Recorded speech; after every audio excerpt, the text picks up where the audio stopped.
I think the thing that gets me most fired up about bear hunting is being that close to an animal with that much power, that much cunning ability. It's just absolutely intense. I mean, I've hunted a lot of other game animals and there's nothing that gets my heart pounding, my knees buckling like being within 20 yards of a black bear. It doesn't have to be huge.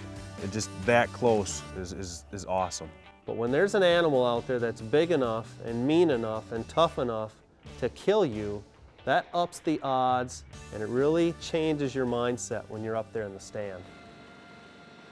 Having 3,000 square miles is a huge allocation, and that allows us to manage our bear population, make sure that baits aren't overhunted, make sure that you've always got a lot of bears and your quality of bears in different areas stay high. It's just perfect black bear habitat. It's lots of feed and lots of cover, lots of swamps, and that's what grows big black bear. I spent a lot of time bear hunting before, but coming to this place in Manitoba, the overwhelming success they're having at this camp with color-phased bears is phenomenal. So if we can see a great color-phased bear, a potential shooter, maybe a little later on in the week, the rest of the week is just going to be absolutely great. The pictures that we have on these cameras of bears working at night, and they've been unreal. It just shows you the intelligence of these big black bears, and a hunter that's looking for a good color bear, that's never seen a color bear, maybe hunted black bear all his life, never seen a color bear, we can try to give him that opportunity to get him in on a good bait that he has an opportunity of getting a 400-pound black bear or 400-pound color bear. So these trail cameras tell you a lot, and it just seems that this area by my elk camp here at Tan Lake, it has produced some beautiful color bears over the years. And knowing Luke, the good bow hunter that he is, we wanted to make sure that he had an opportunity or at least saw a color bear. The neatest thing about seeing a color-phased bear is A, how absolutely beautiful they are walking through the woods, and B, the rarity. A lot of guys hunt for a long time, never seen a color-phased bear, and when you see one, not that a black bear isn't beautiful, but there's something about a chocolate or a cinnamon coming through the woods that just it takes your breath away, it really does. It's about 4 o'clock, it's looking to be a great night, the weather's great, and it's gonna be exciting. The traditional way to hunt black bear, spring black bear over a bait, is afternoons. That's when they're most active, it's when they come into the bait, and it's when you're probably going to get your best chance at seeing a big bruin. Right before dark, he's going to come in, push the other bears away, and take over the bait site. Day number 1, Rick put us on a stand that he said was loaded with color-phased bear. I've done a lot of bear hunting, I have yet to see a color-phased bear. In those first few hours, waiting for that first bear was nerve-wracking. I mean, the birds were flying around, the squirrels were yelling at each other at the bait. So those first few hours are mentally draining, and trying to stay focused can be an absolute chore, but I tell you, once that first bear walks out, regardless of how big it is, regardless of the color, it makes every second worth it.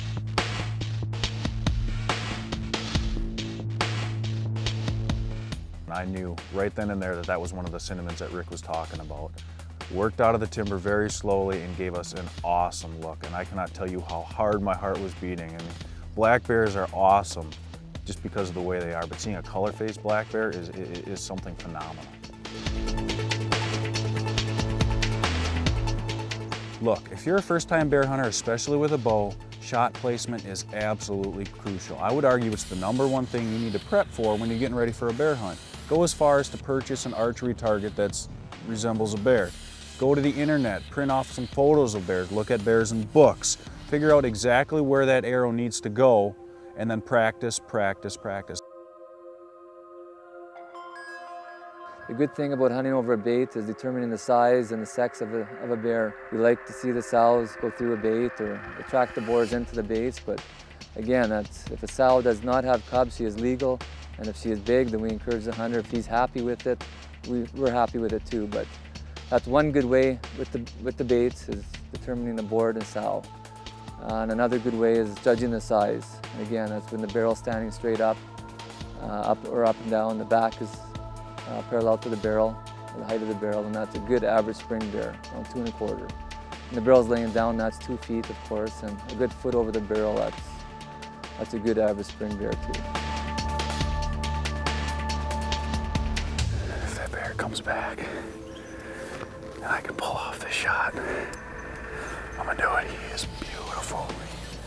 He came in right to the base of the stand and stared right up through me.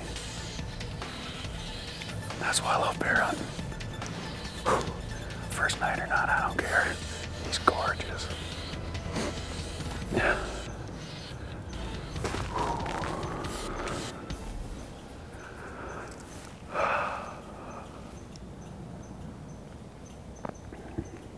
Watch him not come back.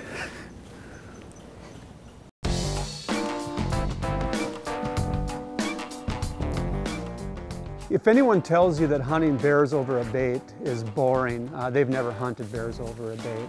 They're just coming out of hibernation, they're hungry, they're motivated to come to that bait, but they're also very wary. It's just a great show. It's great entertainment to see what goes on at these bait piles in the spring. It's no secret that when you're hunting whitetails, scent is of utmost importance. And when you're hunting black bears, I would argue it's even more important, because for a traveling hunter, watching your scent is very, very difficult, especially when you come up to Canada, you get all this stuff, you're trying to watch your weight. Using scent-proof bags, using sprays, covering your scent as much as you can will only give you the advantage, because those bears are close and their noses are absolutely phenomenal. They can't see very well, but what they can't see, they more than make up for with their nose.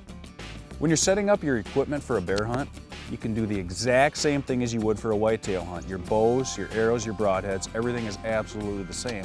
But the best part and my favorite part, you usually don't have to judge distance. You can crawl into your stand, look at the bait barrel, hit the rangefinder, and you're gonna know exactly how far that shot's gonna be. Day number 2, Rick has us back in the same stand we were in last night. Now, I did a lot of thinking, a little bit of sleeping last night. And if that cinnamon bear comes back in, I'm gonna definitely take a shot. Now, knowing my luck, we'll never see it, but it's the way it goes. There's a chance I was willing to take. It's what makes bear hunting so great. You never know what's gonna happen. Looking forward to finding out.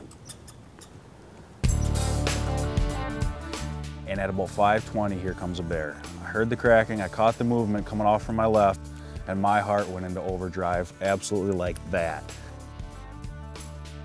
I knew we had time, I didn't want to rush anything, so I sat there and I watched her for just a little bit, and she had no more than reached the barrel, and I felt one of those breezes come across my shoulders, and I literally watched it smack her in the face. She stood up, gave a little look in my direction, and literally crept a few feet off the ground into the bush, gone. And I thought, that's it, it's over. I figured she'd never be back. About an hour later, sure enough, here she come, and my heart soared once more, and I thought, as soon as she gives me a shot opportunity, I have to take it. I don't know how many strikes she's gonna give me, but pretty soon I'm gonna be out. The thing is with black bears, if you don't have a good clean shot, don't take it. What shot should you take?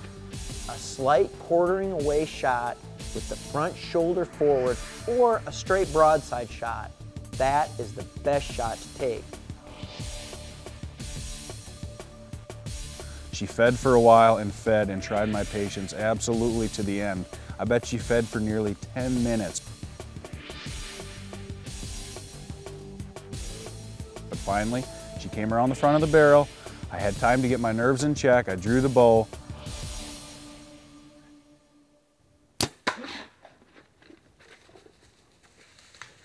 I hesitate to get too excited before I actually get to lay my hands on that animal, but I felt really, really good about that shot. So I gave her about a half hour. I got on the radio, phoned Rick. He came in and we went looking for her. I just put an arrow in a pretty good bear. Can you come and give me a hand looking? Yeah, that sounds good. I'll be in there about 10-15 minutes. If you think blood trailing a whitetail with a marginal shot is tough, you can't believe how difficult it is for a black bear. The fat on the edge of a bear and all that hide, that just soaks up so much blood that really very little, if any, blood ever hits the forest floor. So after a bear runs off, mark it mentally, where did I last see it? Because I can almost bet you won't find any blood from the point of impact to that last spot that you saw the bear. Hey Luke, I think we have a dead bear here. You got the bear? Yeah.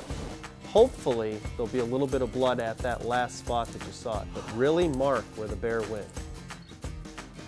Perfect. Oh, absolutely. Congratulations. Thank you, sir. I can't thank you enough. Phenomenal. I couldn't ask for more.